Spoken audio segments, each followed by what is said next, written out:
शुभ प्रभात। बिहान 6 बजेको मिरमिरे खबरमा तपाईलाई हार्दिक स्वागत छ। खबरका साथमा उपस्थित छु म सृजना तिमसिना। आज नेपाल सम्वत 1140 विक्रम सम्वत 2077 साल असार 1 गते सोमबार दशमी तिथि ईस्वी सम्वत सन् 2020 जुन 15 तारिक। खबर सुरु गरौं मुख्य प्रसंगबाट। लकडाउन पछि बन्द रहेका सरकारी कार्यालय आजबाट खुल्ला। 2 शिफ्टमा सञ्चालन गर्ने तयारी। आन्तरिक र अन्तर्राष्ट्रिय उडान असार 21 गतेसम्म रोक लगाउने सरकारको निर्णय। संविधान संशोधन विधेयक राष्ट्रिय सभाबाट पनि सर्वसम्मतिले स्वीकृत। भूमि फिर्ता लिन कूटनीतिक पहल तीव्र र दरिलो पार्नुपर्ने सांसदहरूको सुझाव। भारतीय सीमामा तारबार लगाउनु पर्ने धारणा। जनमत र जनसङ्घर्षको दबावपछि सरकार संसदबाट नक्सा पास गर्न बाध्य भएको विप्लव नेकपाको भनाई। यस वर्ष निजी विद्यालयका कक्षा 1 को पाठ्य पुस्तकमा मात्र नयाँ नक्सा छापिने। छपाई भइसकेका पुस्तकमा सच्याएर पढाउन पाठ्यक्रम विकास केन्द्रको निर्देशन। रुकुमको सोती घटनाका अभियुक्तहरू विरुद्ध मुद्दा दायर। 32 जनालाई जन्म कैदको माग। 2 जनालाई बाल बालिका सम्बन्धी ऐन अनुसार कारबाहीको माग दाबी। आजबाट बयान सुरु हुने। विश्वभर महामारीको रूपमा फैलिएको कोरोना भाइरसका कारण 79,82,000 माथि संक्रमित। मृतकको संख्या 4,37,000 बढी। र खेलकुद मन्त्रालयको प्रतिवेदन विरुद्ध अख्तियार र संसदीय समितिमा एन्फाका 4 जिल्ला संघको उजुरी।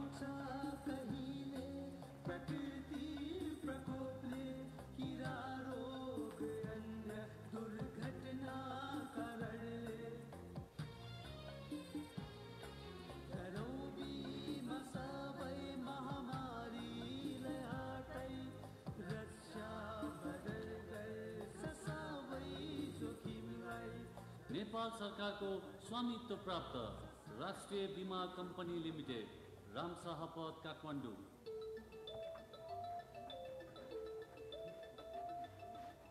जन्मभूमि नै मेरो कर्मभूमि, समृद्ध नेपाल बनाउनु छ। आमाको यो सपना साकार पार्न इन्सुरेन्सको साथ लिनु छ।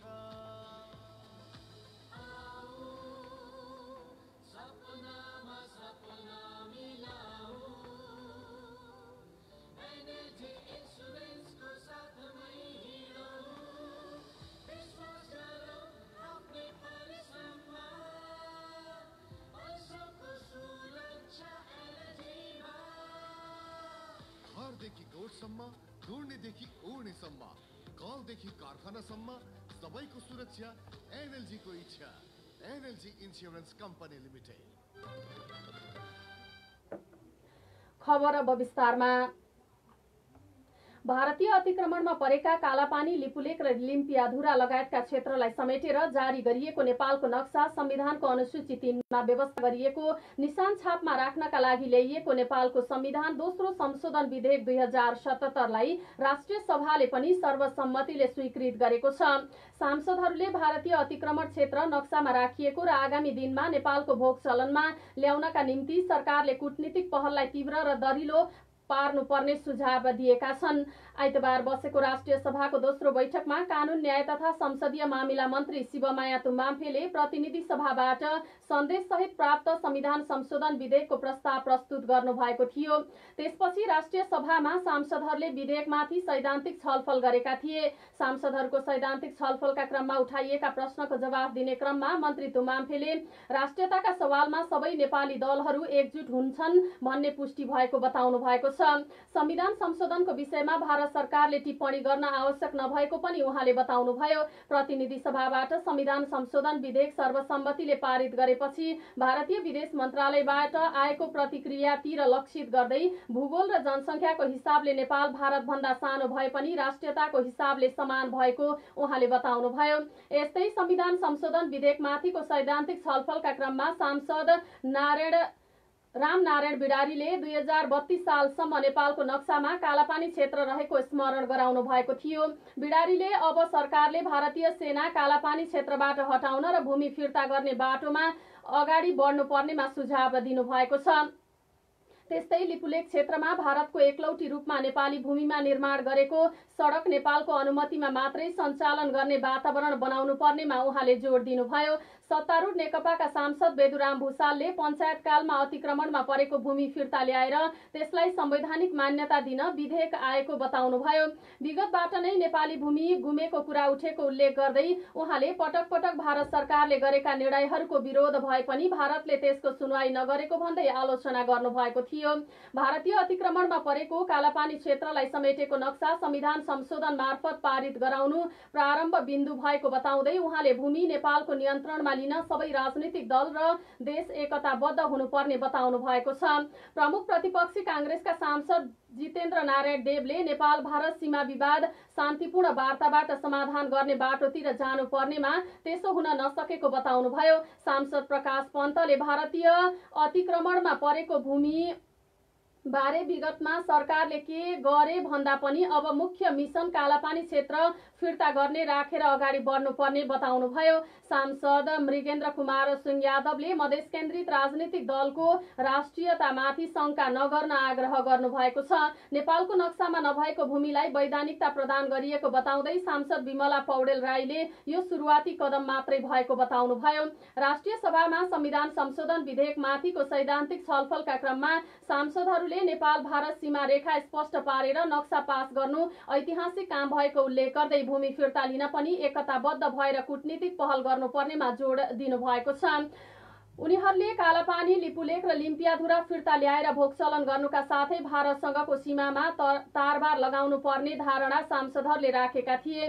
संविधान संशोधन विधेयकमाथि राष्ट्रिय सभाका सांसदहरूका लागि संशोधन दर्ता गराउने समय निर्धारण गरिएको छ। सांसदहरूलाई 72 घण्टाको समय दिएको छ। त्यसपछि उक्त विधेयकमाथि राष्ट्रिय सभा बैठकमा दफावार छलफल हुनेछ र निर्णय प्रस्तुत हुनेछ। आज राष्ट्रिय सभाको बैठक आज पुनः बस्दैछ।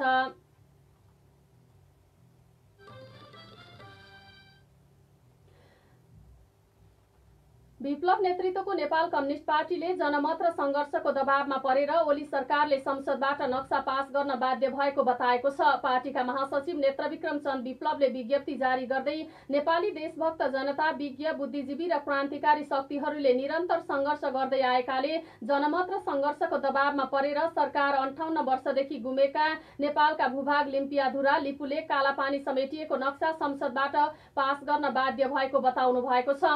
कालापानी, लिपुलेक र लिम्पियाधुरा समेटिएको नेपालको नक्सा संसदबाट पारित भएको प्रति विप्लवले सरकारको उक्त कदम प्रशंसनीय भएको भन्दै सरकार संसदको यो निर्णयले देशको हितमा एक कदम भए पनि अगाडि बढेको बताउनु भएको छ। साथै महासचिव विप्लवले नक्सा पास मात्र गरेर जनजागरणलाई मत्थर पार्ने कार्यमा मात्र सीमित नभई अब यथाशीघ्र कूटनीतिक र राजनीतिक पहल गरेर कालापानी क्षेत्रबाट भारतलाई फर्काउन पनि सुझाव दिनुभएको छ। उहाँले अगाडि भन्नुभएको छ, यी भूभागलाई नेपालको प्रत्यक्ष स्वामित्वमा लिन अगाडि बढ्न आवश्यक छ भन्ने धारणा स्पष्ट पार्न चाहन्छौं। उहाँले सरकारको मुख मात्र नताकेर देशको सार्वभौमिकता र स्वाधीनताका पक्षमा हरदम जागरूक रहन पनि सबैमा अनुरोध गर्नुभएको छ। महासचिव विप्लवले भन्नुभएको छ, हाम्रो पार्टी देशमाथिका कुनै पनि साम्राज्यवादी अतिक्रमणलाई सहन नगर्ने, बरु डटेर प्रतिरोध गर्ने प्रतिबद्धता स्पष्ट पार्न चाहन्छु।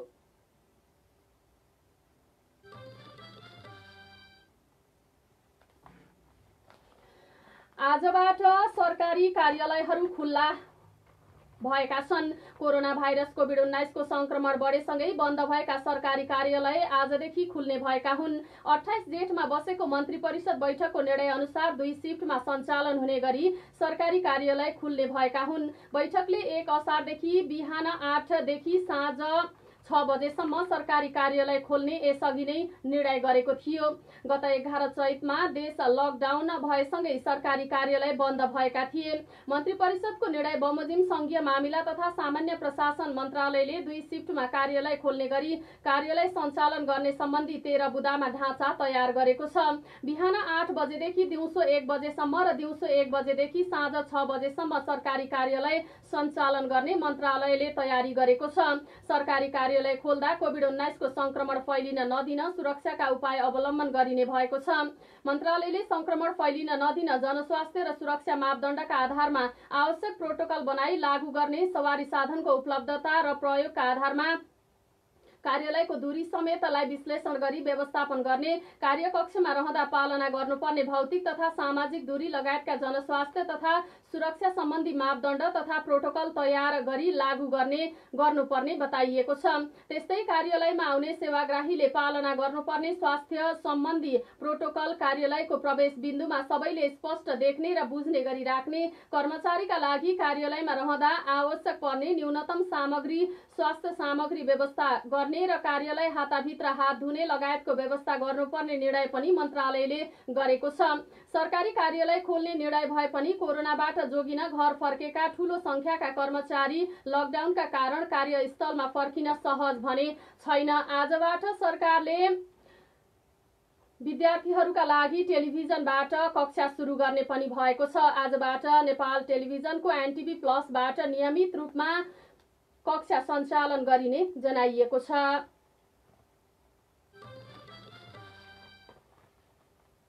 प्रतिनिधि सभाको बैठकले केही अध्यादेश खारेज गरी नेपाल ऐनको साबिकको व्यवस्था जगाउन बनेको अध्यादेशलाई प्रतिस्थापन गर्ने विधेयक 2077 लाई सर्वसम्मतिले पारित गरेको छ। सभामुख अग्निप्रसाद सापकोटाले सो विधेयक निरार्थ प्रस्तुत गर्नुभएको थियो। यसअघि कानून न्याय तथा संसदीय मन्त्री डाक्टर शिवमाया तुम्बाम्फेले विधेयक पारित गरियोस् भनी प्रस्ताव प्रस्तुत गर्नुभएको थियो।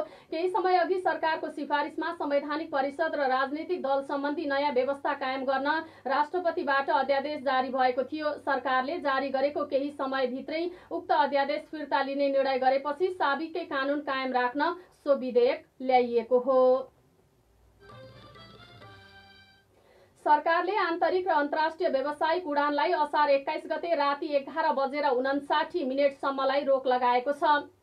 उडान रोक्न सरकारले चैत 9 गते यता गरेको यो 7औं निर्णय हो। संस्कृति पर्यटन तथा नागरिक उड्डयन मन्त्रालयका सचिव केदार बहादुर अधिकारीका अनुसार जेठ 28 गतेको मन्त्री परिषद बैठकले यो निर्णय गरेको हो। यसअघि सरकारले जेठ 32 गतेसम्मलाई आन्तरिक र अन्तर्राष्ट्रिय व्यावसायिक उडानमा रोक लगाएको थियो। नागरिक उड्डयन प्राधिकरणको हवाई यातायात महाशाखाका प्रमुख सचिव भक्त पोखरेलले आइतबार सबै आन्तरिक तथा अन्तर्राष्ट्रिय वायुसेवा कम्पनीका लागि जरुरी सूचना जारी गर्दै सरकारको निर्णय अनुसार व्यावसायिक यात्रु उडानलाई मात्र असार 21 गते राति 11:59 सम्मका लागि रोक लगाइएको जानकारी गराउनु भएको छ।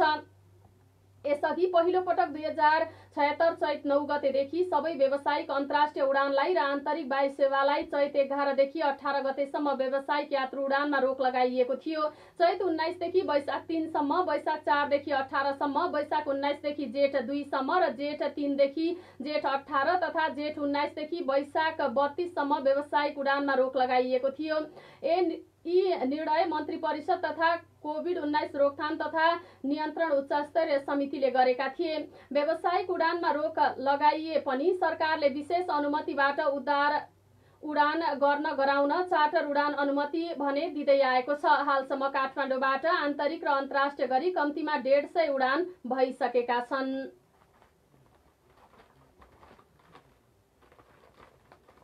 यस वर्ष निजी विद्यालयमा पढाइ हुने कक्षा 1 का पाठ्य सामग्रीमा मात्र लिम्पियाधुरा, लिपुलेख र कालापानी समेटिएको नेपालको नयाँ नक्सा छापिने भएको छ।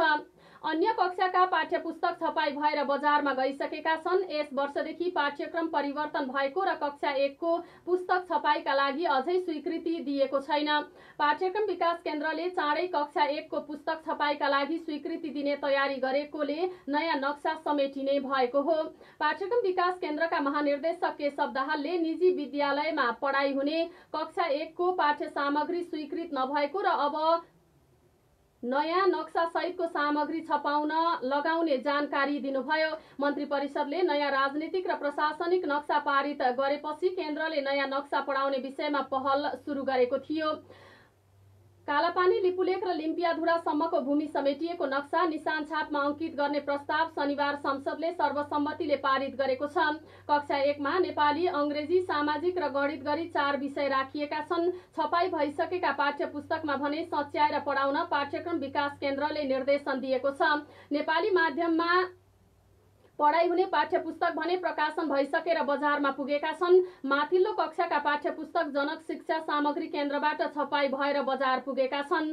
सरकारले छपाई गरी निशुल्क वितरण गर्ने नेपाली माध्यमका पाठ्य पुस्तक छपाई भइसकेका छन्। छपाई भइसकेका पाठ्य पुस्तक पढाउँदा नयाँ नक्सा अनुसार पढाउन सबैलाई निर्देशन भएको केन्द्रका महानिर्देशक दाहालले बताउनुभयो। कोभिड-19 को संक्रमण र शिक्षा मन्त्रालयले पाठ्यक्रम विकास केन्द्रका महानिर्देशक नियुक्त गर्न ढिलाइ हुँदा कक्षा 1 को पुस्तक छपाई हुन नसकेको हो। केन्द्रका अधिकारीका अनुसार कक्षा 1 को पुस्तकका लागि 50 जति निजी प्रकाशन गृहले अनुमति मागेका छन्। केही पब्लिकेसनले पनि केन्द्रको स्वीकृति बिना पुस्तक छपाई गरेर समेत बजारमा पठाइसकेका छन्। केहीले पुस्तक नमुना छपाई गरी निशुल्क वितरण गरेका छन्। केही प्रकाशन गृहले गत वर्ष स्टक रहेका पाठ्य पुस्तक भन्दै बिक्री वितरण समेत गरिरहेका छन्। यो वर्षदेखि कक्षा 1 को पाठ्यक्रम परिवर्तन भएको जानकारी नभएका ठाउँमा पुराना पुस्तक बिक्री भइरहेका छन्। पाठ्यक्रम विकास केन्द्रले केही दिन अघि स्वीकृत नभएका पुस्तक नछाप्न र अघिल्लो वर्षका पुस्तक बिक्री नगर्न निर्देशन समेत दिएको थियो। उता निजी विद्यालयमा अध्यापनका लागि तयार गरिएका सन्दर्भ सामग्रीबाट केन्द्रबाट स्वीकृति दिने क्रममा अनियमितता भएको भन्दै अख्तियार दुरुपयोग अनुसन्धान आयोगले छानबिन गरिरहेको छ। अख्तियारले आइतबार केन्द्रबाट थप अनुसन्धानका लागि भन्दै थप सामग्री लगेको छ। केन्द्रका महानिर्देशक दाहालले सन्दर्भ सामग्रीको विषयमा छानबिन गर्न आवश्यक सामग्री अख्तियारले लगेको बताउनु भएको छ। उता जनक शिक्षा सामग्री केन्द्रले कक्षा 1 को अंग्रेजी भाषाको पुस्तक छपाई गर्ने भएको छ। कक्षा 1 मा गणित विषय अंग्रेजी भाषामा छपाई गरेपछि जुनसुकै माध्यममा पढ्ने विद्यार्थीका लागि उपयुक्त हुने भएकाले तयारी गरेको जनक शिक्षा सामग्री केन्द्रका प्रबन्ध निर्देशक महेश तिमसिनाले जानकारी दिनुभएको छ।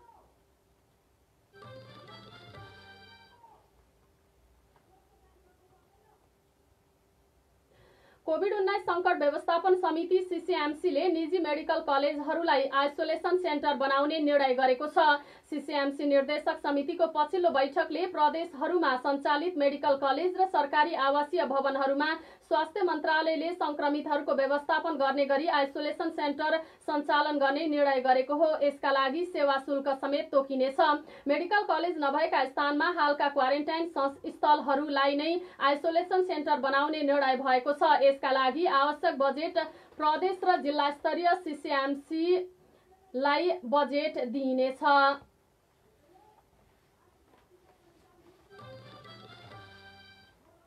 बाहिरी जिल्लाबाट उपत्यका प्रवेश गर्न 3 पक्षको स्वीकृति अनिवार्य गरिएको छ। जिल्ला प्रशासन कार्यालय काठमाडौँले ललितपुर र भक्तपुर प्रशासनसँग समन्वय गरेर आइतबारदेखि उपत्यका प्रवेशका लागि ओडा कार्यालय र जिल्ला प्रशासनबाट सवारी अनुमति पत्र अनिवार्य गरेको हो। त्यसपछि उपत्यका स्थित जिल्ला प्रशासन कार्यालयबाट पास सम्बन्धी निर्णय गरिनेछ। जिल्ला प्रशासन कार्यालय काठमाडौँका प्रशासकीय अधिकृत मानबहादुर बुढाले राजधानी प्रवेशका लागि नयाँ व्यवस्था गरिएको बताउनु भएको छ। अब बाहिरी जिल्लाबाट उपत्यका प्रवेश गर्न औचित्य, आवश्यकता र कारण खुलाएर आफू आउन लागेको स्थानको ओडा कार्यालयबाट लिखित स्वीकृति लिनुपर्नेछ। बुढाले भन्नुभयो, ओडाको स्वीकृति र सिफारिस लिएर यात्रा सुरु गर्दाको जिल्ला प्रशासन कार्यालयमा निवेदन दिनुपर्नेछ। यसका लागि यात्रा गर्नुपर्ने कारण खुल्ने कागजातहरू अनिवार्य रूपमा पेश हुनुपर्नेछ। त्यसपछि आउन लागेको प्रशासनले अनुमति दिएपछि मात्रै यात्रा सुरु गर्न लागेको प्रशासनबाट अस्थायी सवारी पास जारी हुनेछ। आउने व्यक्तिले व्यक्तिगत वा संस्थागत जुन प्रयोजनका लागि भए पनि औचित्य खुल्ने कागजात पेश गर्नुपर्नेछ। आफ्नो पालिका वा ओडा कार्यालयमा क्वारेन्टाइन क्षमता र जोखिम मूल्याङ्कन गरेर मात्रै ओडाले पनि आउनका लागि स्वीकृति प्रदान गर्नेछ। यस्तै उपत्यकाभित्र निजी सवारी जोरबिजोर प्रणालीबाट सञ्चालन व्यवस्था गरिएका कारण यसअघि जारी गरिँदै आएको सवारी पास हाललाई स्थगन गरिएको छ। अब प्रशासनमा निवेदन दिए औचित्य हेरेर पास जारी गर्न सकिने बताइएको छ।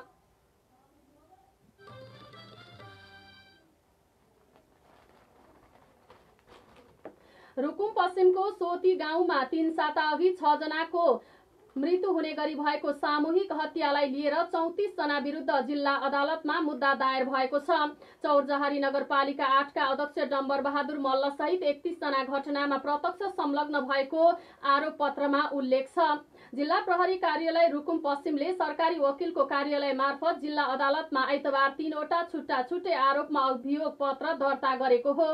रुकुम पश्चिमको सरकारी वकिल कार्यालय प्रमुख केशव चपाईले 3 वटा छुट्टा-छुट्टै आरोपमा अभियोग पत्र दर्ता भएको बताउनुभयो। घटनामा 34 जना संलग्न रहेको अनुसन्धानबाट खुल्यो। 5 जना फरार छन्। चपाईले भन्नुभयो, यी मध्ये 31 जना प्रत्यक्ष संलग्न भएको खुल्यो। बाँकी 3 जनालाई घटनाको षड्यन्त्रमा सामेल भएको अभियोग लगाइएको छ। घटनापछि किटानी जाहेरीका आधारमा 20 जना पक्राउ परेका थिए। अनुसन्धानका क्रममा थप 9 जना पक्राउ परेका थिए। 1 जना बाहेक मुद्दा लागेका सबै चौरजहारी नगरपालिका 8 सोती गाउँका नै हुन्। नवराज विश्वकर्माकी प्रेमिका भनिएकी किशोरी सहित उनकी आमा र नाताले ठूलो बुबा पर्ने इन्द्र बहादुर मल्ललाई घटनाको षड्यन्त्रमा सामेल भएको अभियोग लगाइएको छ। इन्द्र बहादुर भने जाजरकोटको खलङ्गामा बस्छन्। ती किशोरी र अर्का एक व्यक्तिमाथि उमेर नपुगेका कारण बालिका सम्बन्धी ऐन बमोजिम कारबाहीको माग आरोप पत्रमा छ। अभियोग पुष्टि भएमा बालबालिका ऐन अनुसार कुल सजायको बढीमा 75% हिस्सासम्म कसुर हुन सक्ने चपाईको भनाइ छ। आरोप पत्रमा छुट्टा-छुट्टै कसुरमा छुट्टा-छुट्टै सजायको माग दाबी छ। क्रूरतापूर्वक हत्या गरेको आरोपमा सबैभन्दा बढी जन्म कैदको माग दाबी गरिएको छ। 2 नाबालकको हकमा भने यो दाबी लिएको छैन। घटनाले क्षति भइसकेको हुनाले षड्यन्त्रमा सामेल भएको आरोप खेपेकाहरूको हकमा पनि संलग्न सरह नै सजायको माग गरिएको चपाईले बताउनुभयो। 6 जना आरोपितमाथि क्रूरतापूर्वक ज्यान मारेको अभियोग लगाइएको छ। अरू घाइतेहरूको हकमा आरोपितलाई ज्यान मार्ने प्रयास गरेको आरोप पनि छ। घटनाको जङ भनेकै जातीय भेदभाव र छुवाछुत हो भन्ने अनुसन्धानबाट खुलेको छ। महान्यायाधिवक्ताको कार्यालयका प्रवक्ता सञ्जीव रेग्मीले भन्नुभयो, त्यसैले जातीय छुवाछुत र भेदभाव गरेको अभियोग पनि उनीहरूमाथि लगाइएको छ। आइतबार अबेर आरोप पत्र दर्ता भएकाले आज सोमबारदेखि नाबालकहरूको हकमा बयान र थुनछेक बहस हुने जिल्ला अदालतका श्रेष्ठदार कृत बहादुर बोहराले जानकारी दिनुभएको छ। अभियोग पत्र अनुसार आरोपितहरूलाई मुलुकी अपराध संहिताको दफा 177 अनुसार ज्यान मार्ने काम गरेकोले जन्मकैदको माग दाबी गरिएको छ। त्यसमा सरकारी वकिलको कार्यालयले क्रूरतापूर्वक हत्या गरेको आरोप समेत समावेश गरेको छ भने अपहरण गरी वा शरीर बन्धकमा लिई हत्या गरेको आरोप पनि एकसाथ छ। क्रूरतापूर्वक हत्या र अपहरण वा शरीर बन्धक बनाई हत्या गरेको अभियोगमा जन्मकैदको सजाय हुने प्रावधान छ। बाँकी घाइतेहरूका हकमा ज्यान मार्ने प्रयास गरेको अर्को अभियोग र जातीय भेदभाव तथा छुवाछुतको अभियोग समेत रहेको छ। सबै आरोप पुष्टि भएमा सबैभन्दा बढी सजाय हुने कसुर नै कार्यान्वयन हुनेछ। गत जेठ 10 मा जाजरकोटबाट भेरी नदी तरेर रुकुमको सोती गाउँमा रहेकी प्रेमिका लिन हिँडेका नवराज विश्वकर्मा र उनका 19 जना साथीमाथि सामूहिक आक्रमण भएको थियो। घटनामा 6 जनाको ज्यान गएको थियो भने 12 जना घाइते भएका छन्। 1 जनाले भागेर ज्यान जोगाएका थिए। मृतकहरूमा नवराज विक, गणेश बुढा मगर, सञ्जु विक, लोकेन्द्र सुनार, गोविन्द शाही र टीकाराम नेपाली रहेका छन्। 6 जनाकै शव भेरी नदी किनारमा भेटिएको थियो। नवराजको शव 10 गते राति नै भेटिएको थियो। ज्यान मुद्दा लागेकाहरूमा ओडाध्यक्ष डम्बर बहादुर मल्ल, डिल्ली मल्ल, तुल बहादुर मल्ल, प्रेम बहादुर ठकुरी, वीर बहादुर मल्ल, प्रकाशी मल्ल, सन्तोष मल्ल, मोहन पुन मगर, रमेश बहादुर मल्ल, मान बहादुर मल्ल, टोक बहादुर मल्ल र 17 वर्षीय किशोरी छन्। त्यसैगरी इन्द्र बहादुर मल्ल, दिपेन्द्र चन्द, तिलक चन्द, हर्क बहादुर मल्ल, लिपेन्द्र मल्ल लगायतलाई पनि प्रहरीले मुद्दा लगाएको छ।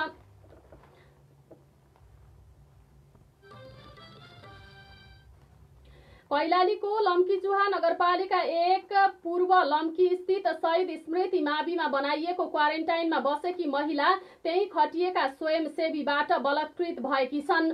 क्वारेन्टाइन व्यवस्थापनमा खटिएका 3 स्वयंसेवकले शनिबार राति आफूलाई बलात्कार गरेको किटानी जाहेरी ती महिलाले दिएपछि प्रहरीले आइतबार उनीहरूलाई पक्राउ गरेको छ। जेठ 20 गते भारतबाट गौरीफन्टा नाका हुँदै कैलाली भित्रिएकी 31 वर्षीय ती महिला नगरपालिकाले विद्यालयमा बनाएको उक्त क्वारेन्टाइनमा बस्दै आएकी थिइन्। क्वारेन्टाइनमा खटिएका करिब 20 वर्षीय लक्ष्मण परियार, 22 वर्षीय किशोर परियार र 17 वर्षीय सर्जन विकले आफूमाथि बलात्कार गरेको पीडित महिलाले बताएकी छन्। लम्कीचुहा एककी ती महिलाको उजुरीपछि आरोपित 3 जनालाई पक्राउ गरिएको इलाका प्रहरी कार्यालय लम्कीले जनाएको छ। राति सुतेका बेला क्वारेन्टाइनमा खटिएका 3 जनाले ढोका खोल्न लगाएको र आफूमाथि बलात्कार गरेको पीडित महिलाको भनाइ उद्धृत गर्दै लम्की स्थित प्रहरीले जनाएको छ। पीडित महिला बिहान अबेरसम्म नउठेपछि क्वारेन्टाइन इन्चार्ज सीता प्याकुरेल सोधीखोजी गर्न पुगेकी थिइन्। त्यसक्रममा ती महिलाले आफूमाथि भएको दुर्व्यवहार बारे बताएपछि घटना सार्वजनिक भएको थियो। घटनामा संलग्न दोषीमाथि कारबाहीको माग गर्दै स्थानीयले आइतबार लम्की बजारमा प्रदर्शन गरेका थिए। लम्की चौराहामा चक्काजाम गरेका प्रदर्शनकारीले ओडा कार्यालयमा पनि तोडफोड गरेका थिए। कार्यालयको झ्यालका सिसा फुटेका छन्। डीएसपी मधुसूदन नेउपानेले भन्नुभयो, पीडित महिलाको किटानी जाहेरी अनुसार पक्राउ गरेका छौं। कानूनी प्रक्रिया अघि बढाउने तयारीमा छौं।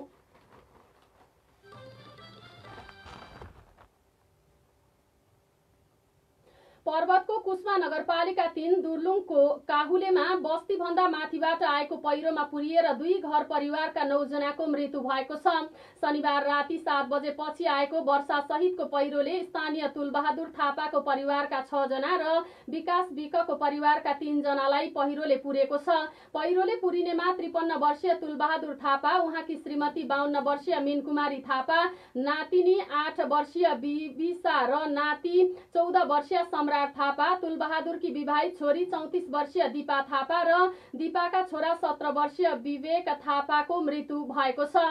त्यसैगरी विकास विककी श्रीमती 32 वर्षीय कमला विक तथा उनकी छोरी 8 वर्षीय प्रमिसा विक र 13 वर्षीय जेनिस विक पनि पहिरोले पुरिएर मृत्यु भएको छ। यो समाचार तयार गर्दासम्म जेनिसा विकको शव भने नभेटिएको र खोजी कार्य अझै जारी रहेको बताइएको छ। तुलबहादुरका छोरा अमर थापा र बुहारी रिमाया थापा भने ज्यान जोगाउन सफल भएका छन्। उनीहरू घरदेखि झण्डै 500 मिटर परको डाँडामा पसल सञ्चालन गर्दै आएका थिए। उनीहरू पसलमै रहेका कारण ज्यान जोगाएको स्थानीय ऋषिराम पौडेलले जानकारी दिनुभएको छ। यता कमला विकका श्रीमान विकास विक भने रोजगारीका लागि साउदीमा रहेका छन्। उनी लकडाउन खुले लगत्तै स्वदेश फर्किने तयारीमा थिए। तुलबहादुरकी छोरी दिपाको घर बागलुङको जयमिनी नगरपालिका 1 पयुथनथाप हो। उनी कुस्मा बजारमा छोरा पढाएर बस्दै आए पनि यति बेला माइतीमा बसेकी थिइन्। उनका श्रीमान समेत रोजगारीका लागि खाडी मुलुक साउदीमा रहेका छन्। जेनिस विकको भने खोजी भइरहेको पर्वतका प्रहरी प्रमुख विश्वराज अधिकारीले जानकारी दिनुभयो। मृतकहरूको शव दिनभरि स्थानीय स्वास्थ्य चौकीमा राखेर साँझ परीक्षणका लागि जिल्ला अस्पताल ल्याइएको छ। परीक्षण सकिएपछि आज सोमबार सामूहिक दाह संस्कार गरिने स्थानीय प्रभु गुरुङले जानकारी दिनुभएको छ। पहिरोबाट बस्ती आसपासमा रहेका झण्डै आधा दर्जन घर जोखिममा छन्। उनीहरूलाई सुरक्षित स्थानमा बस्न प्रशासनले आग्रह गरेको छ। उनीहरूको पुर्ख्यौली बसोबास सोही गाउँको ढकालबारीमा रहेको थियो। सो स्थानमा समेत पहिरो र बाढीको समस्या भएपछि 5 वर्ष अघि मात्र जग्गा किनेर काउलेमा बस्दै आएका थिए। जीव दुर्घटनामा परि पश्चिम नवलपरासीको प्रतापपुर गाउँपालिकाका अध्यक्ष राजकुमार शर्माको मृत्यु भएको छ। नवलपरासीका प्रमुख जिल्ला अधिकारी सागरमणि पाठकका अनुसार गाउँपालिका कार्यालयबाट जिल्ला विपद व्यवस्थापन समितिको परासीमा राखिएको बैठकमा सहभागी हुन जाने क्रममा जीव दुर्घटना हुँदा उहाँको मृत्यु भएको हो। लु 1झ370 नम्बरको जीप बर्दघाटको लक्ष्मी नगर पुलदेखि तल खोलामा खसेर दुर्घटना भएको उहाँले बताउनुभयो। दुर्घटनामा घाइते भएका शर्मालाई उपचारका लागि चिसापानी अस्पतालमा लगिए पनि अस्पतालले उहाँको मृत्यु भएको घोषणा गरेको प्रज्य पाठकले बताउनुभयो। शर्मासँगै कारमा सवार प्रतापपुर गाउँपालिका वडा नम्बर 5 का हरिलाल राजभर घाइते भएका छन्। उनी खतरा मुक्त रहेको प्रज्य पाठकले बताउनु भएको छ।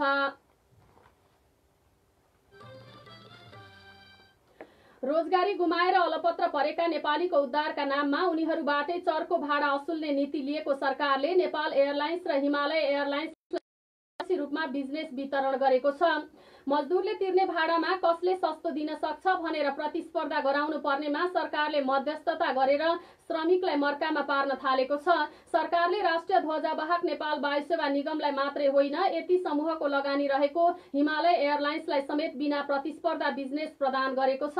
सरकारले गर्ने पहिलो चरणको उद्धार अन्तर्गत नेपाल वायु सेवा निगमलाई 24 उडान र हिमालय एयरलाइन्सलाई 19 वटा उडान गर्ने तयारी गरेको छ। तर उडान केका आधारमा वितरण भयो भन्ने सरकारले स्पष्ट पारेको छैन। सरकारले सार्वजनिक गरेको तालिका अनुसार 43 उडानबाट 2 एयरलाइन्सले नेपाली श्रमिकबाट 50 करोड रुपैयाँ भन्दा बढीको व्यापार गर्नेछन्। निर्धारित भाडा महँगो भएको भन्दै चौतर्फी विरोध भएपछि सरकारले 2 पटक घटाए पनि मजदुरका लागि अझै पनि धेरै छ। सरकारले तोकेको भाडा चर्को भएको भन्दै विदेश स्थित नेपाली दूतावासले समेत असन्तुष्टि जनाएका छन्। ओमान स्थित नेपाली दूतावासले त सरकारले तोके भन्दा सस्तोमा उतैको सलाम एयर चार्टर गरेर पठाउन लागेको छ। दूतावासको पहलमा सलाम एयरले $279 अर्थात् 36,193 रुपैयाँमा उडान गरिदिने भएको छ। तर यता सरकारले ओमानबाट ल्याउन $510 अर्थात् 61,735 रुपैयाँ भाडा तोकेको थियो। सबैबाट विरोध भएपछि भाडा शुक्रबार घटाएर $460 बनाइएको थियो। त्यो पनि महँगो भएपछि शनिबार फेरि घटाएर $368 तय गरिएको छ। अझै पनि विदेशी एयरलाइन्सको भन्दा नेपाल एयरलाइन्सको भाडा 8,352 रुपैयाँ महँगो रहेको छ। बीमा समितिले मोटर बीमाको हकमा यसअघि लागू भएको लकडाउनको अवधिलाई दृष्टिगत गरी बीमकलाई लिखित रूपमा पूर्व सूचना दिन आग्रह गरेको छ। समितिले निर्जीवन बीमा कम्पनीलाई मोटर बीमाको दर निर्देशिकाका बारेमा जानकारी दिँदै गत चैत 11 गतेदेखि लागू भएको लकडाउनको घोषणा गरिएको अवधिलाई दृष्टिगत गरी गत जेठ 6 गते जारी भएको परिपत्र बमोजिम थन्किएको अवधिका बारेमा बीमकलाई पूर्व सूचना दिन भनेको छ।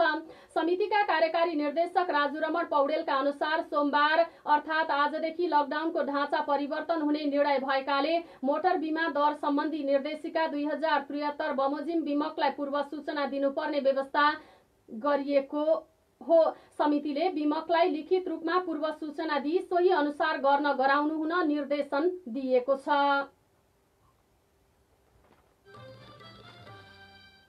कोरोनाका कारण मुलुकको व्यापार व्यवसायमा परेको नकारात्मक प्रभावलाई कम गर्दै रोजगारीको अभिवृद्धिका लागि सरकारले स्थानीय स्तरमा नै औद्योगिक ग्राम स्थापना गर्ने भएको छ। स्थानीय स्तरमा रहेको श्रम सिप तथा क्षमताको अभिवृद्धि गर्ने, औद्योगिक क्षमताको विकास गर्ने र विदेशबाट फर्किएका नागरिकलाई गाउँमै रोजगारी सृजना गर्ने गरी सरकारले सो कार्यक्रम ल्याएको हो। उद्योग वाणिज्य तथा आपूर्ति मन्त्रालयले आगामी आर्थिक वर्षमा कुल 130 औद्योगिक ग्राम स्थापना गर्ने लक्ष्यका साथ बजेटको समेत प्रबन्ध गरेको छ। चालु आर्थिक वर्षमा नै कुल 45 औद्योगिक ग्राम घोषणा भई कार्यान्वयनमा आउने तयारी रहेको छ।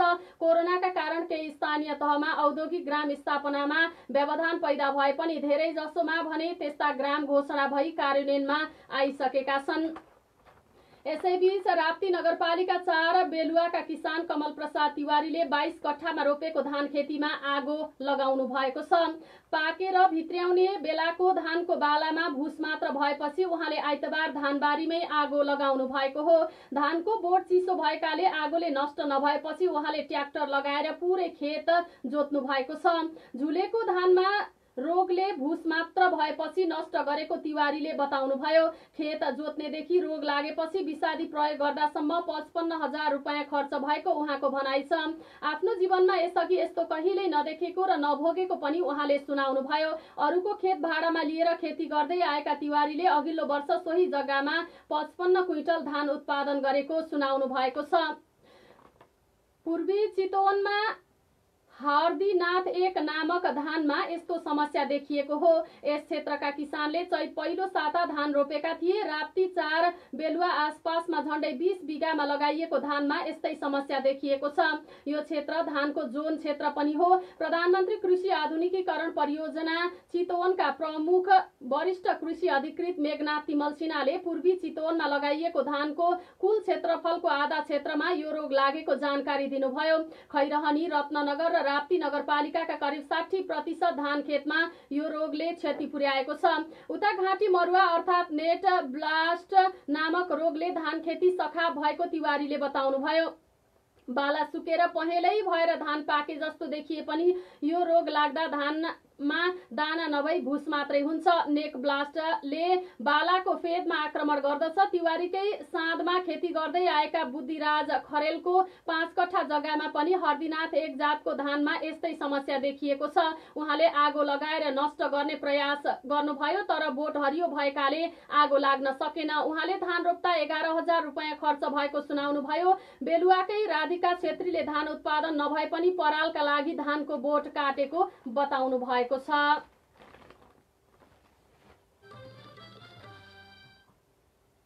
पछिल्लो 24 घण्टामा थप 425 जनामा कोभिड-19 संक्रमण देखिएको छ। स्वास्थ्य तथा जनसंख्या मन्त्रालयका अनुसार नयाँ संक्रमित भएकामा 375 जना पुरुष र 50 जना महिला रहेका छन्। यो सँगै हालसम्म कुल संक्रमितको संख्या 5760 पुगेको छ। यी मध्ये पुरुष 5003। अहिलेसम्म नेपालमा संक्रमितको संख्या कुल 5760 पुगेको छ। आइतबार संक्रमित भेटिएको जिल्लामा रुकुम पूर्व थप भई 73 जिल्ला पुगेको मन्त्रालयको नियमित पत्रकार सम्मेलनमा मन्त्रालयका प्रवक्ता डाक्टर जागेश्वर गौतमले जानकारी दिनुभएको छ। हालसम्म 974 जना डिस्चार्ज भएर घर समेत फर्किएका छन्। यसैबीच कोभिड-19 संक्रमणले थप 1 जनाको मृत्यु भएको मन्त्रालयले जनाएको छ। गुल्मी धुर्कोट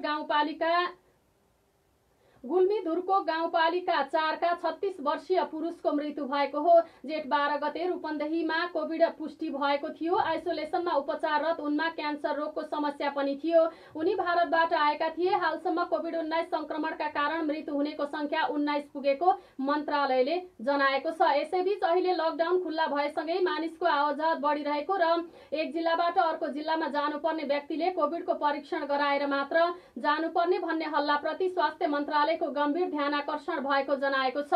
कुनै पनि व्यक्ति बाहिर गएर आउँदा यात्रा गर्दा संक्रमण जोखिम हुन्छ नै, तर यात्राबाट आउँदैमा परीक्षण गरेर आउनुपर्छ भन्ने मन्त्रालयको स्वास्थ्य निर्देशिकामा नभएकाले यस किसिमका कोही कसैको परीक्षण नगराउन सम्बन्धित स्वास्थ्यकर्मी, स्वास्थ्य संस्था र प्रयोगशालामा अनुरोध छ, मन्त्रालयका प्रवक्ता डाक्टर गौतमले भन्नुभयो।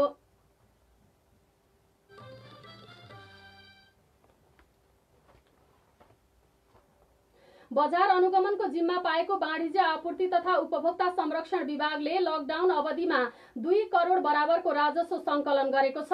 गत चैत्र 11 देखि जेठ 28 गतेसम्मको तथ्याङ्क अनुसार अनुचित व्यापारिक कारोबार गर्ने पसललाई कारबाही स्वरूप जरिवाना गर्दा 1 करोड 65 लाख 57,000 राजस्व संकलन भएको जनाइएको छ। काठमाडौँ उपत्यका र अन्य जिल्लामा अनुगमन गर्दा 162 पसललाई कारबाही स्वरूप जरिवाना गरिएको विभागले जनाएको छ।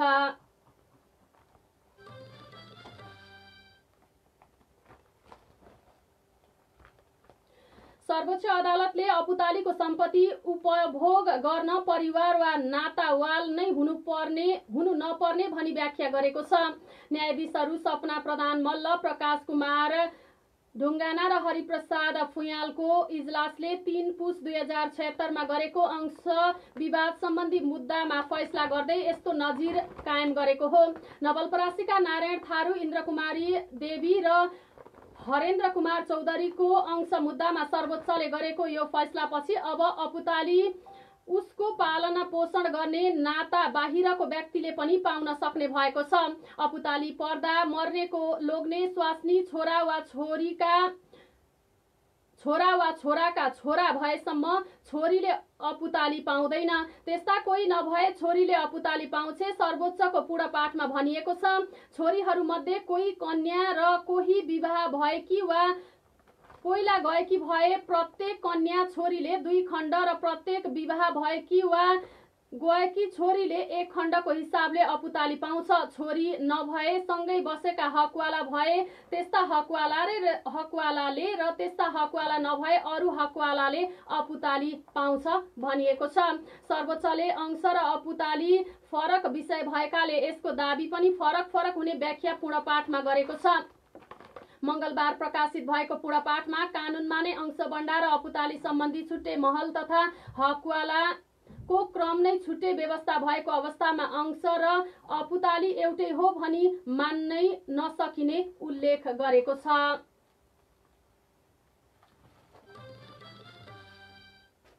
बागमती प्रदेशको बैठकमा सभासदहरूले संघीय प्रतिनिधि सभामा संविधान संशोधन गर्दा सबै दलको एकता प्रदर्शन भएकोमा खुसी व्यक्त गरेका छन्। बैठकमा सत्तारूढ दलका तथा प्रतिपक्षीका सांसदहरूले सरकारले आगामी आर्थिक वर्ष 2077-78 को बजेटको तर्जुमा गरिँदा कृषिको उत्पादन एवं राष्ट्रिय गौरवको आयोजनाहरूको सन्तुलित बाँडफाँड गर्ने र कोरोनाको सुविधायुक्त अस्पताल आइसोलेसन कक्षको स्थापना गर्न र बागमती प्रदेशको थप 4 स्थानमा सुविधा सम्पन्न प्रयोगशालाको स्थापना गर्नेतर्फ पनि बजेटले प्राथमिकता पाउनुपर्ने सुझाव प्रस्तुत गरेका छन्। मिरमिरे खबरमा अब अन्तर्राष्ट्रिय प्रसङ्ग। विश्वभर कोरोना संक्रमित 79,82,000 माथि पुगेका छन् भने मृतकको संख्या 4,35,000 पुगेको छ।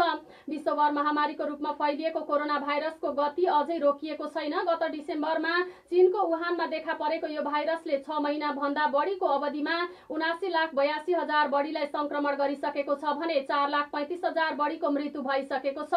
यस्तै निको हुनेको संख्या पनि 41 लाख नागेको छ। विश्वमा कोरोनाको संक्रमण उच्च भएका शीर्ष 10 देशको विवरण अनुसार सबैभन्दा धेरै अमेरिकामा मृतकको संख्या 1,17,853 जना पुगेको छ।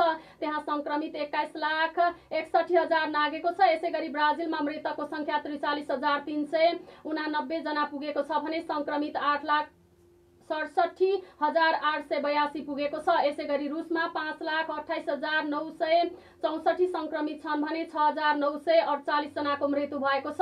भारतमा 3,33,008 जना संक्रमित छन् भने 9,520 जनाको मृत्यु भएको छ। बेलायतमा 41,698 जनाको मृत्यु भएको छ भने 2,95,809 जना संक्रमित भएका छन्। स्पेनमा कुल 2,91,008 संक्रमित छन् भने 27,136 जनाको मृत्यु भएको छ। त्यहाँ पछिल्लो समय कुनै मृत्युका घटना भएका छैनन्।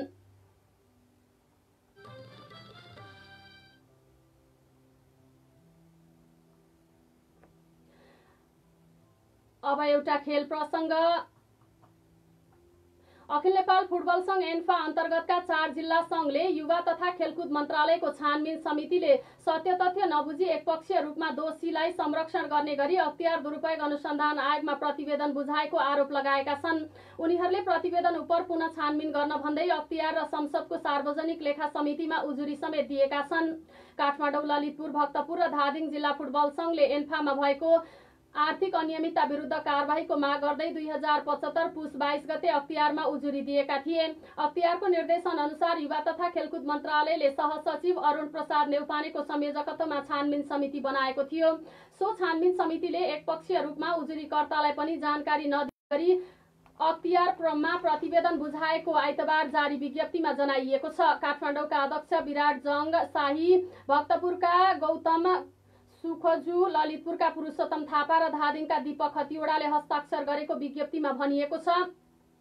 एन्फामा भएका भ्रष्टाचारलाई मन्त्रालयको छानबिन कमिटीले पूर्वाग्रह र त्रुटिपूर्ण रूपमा प्रतिवेदन तयार गरी सत्य तथ्य जानकारी नगराई दोषीलाई जोगाउने कार्य भएपछि एन्फामा आर्थिक अनियमितता झनै बढ्दै गएको हामीले ठहर गरेका छौं। छानबिन समितिको प्रतिवेदनको आधारमा नै अख्तियारले 2076 साउन 28 गते खेलकुद मन्त्रालय मार्फत एन्फालाई निर्णय कार्यान्वयन गराउन निर्देशन दिए पनि हालसम्म त्यसको पालना एन्फाले नगरेको उल्लेख गरिएको छ।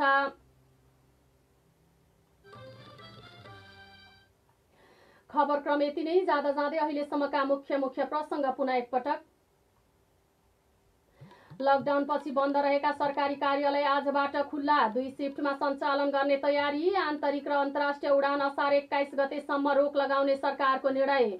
संविधान संशोधन विधेयक राष्ट्रिय सभाबाट पनि सर्वसम्मतिले स्वीकृत। भूमि फिर्ता लिन कूटनीतिक पहल तीव्र र दरिलो पार्नुपर्नेमा सांसदको सुझाव। भारतीय सीमामा तारबार लगाउनु पर्ने धारणा। जनमत र संघर्षको दबावपछि सरकार संसदबाट नक्सा पास गर्न बाध्य भएको विप्लव नेकपाको भनाई। रुकुमको सोती घटनाका अभियुक्तहरू विरुद्ध मुद्दा दायर, 32 जनालाई जन्म कैदको माग। नवराजकी प्रेमिका र अर्का 1 जनामाथि उमेर नपुगेका कारण बाल बालिका सम्बन्धी ऐन बमोजिम कारबाहीको माग दाबी। आजबाट बयान सुरु हुने। यस वर्ष निजी विद्यालयका कक्षा 1 को पाठ्य पुस्तकमा मात्र नयाँ नक्सा छापिने। छपाई भइसकेका पुस्तकमा सच्याएर पढाउन पाठ्यक्रम विकास केन्द्रको निर्देशन। विश्वभर महामारीका रूपमा फैलिएको कोरोना भाइरसका कारण 79,82,000 माथि संक्रमित, मृतकको संख्या 4,37,000 बढी। र खेलकुद मन्त्रालयको प्रतिवेदन विरुद्ध अख्तियार र संसदीय समितिमा एन्फाका 4 जिल्ला सङ्घको उजुरी। हवस् त बिहान 6 बजेको मिरमिरे खबर यही सकिएको छ। हामी अन्य समाचार बुलेटिनका साथ पुनः उपस्थित हुने नै छौँ। तबसम्मका लागि म सृजना तिमसिना पनि बिदा हुन्छु। नमस्कार।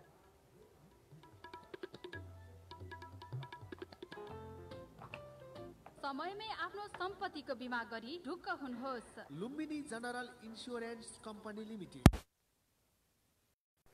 हामीलाई फेसबुक पेज र युट्युब मार्फत मिरमिरे अनलाइन सर्च गरेर यहाँहरूले भेट्न सक्नुहुन्छ। देश विदेशका ताजा समाचारका लागि www.mirmireonline.com लगइन गर्न नभुल्नुहोला।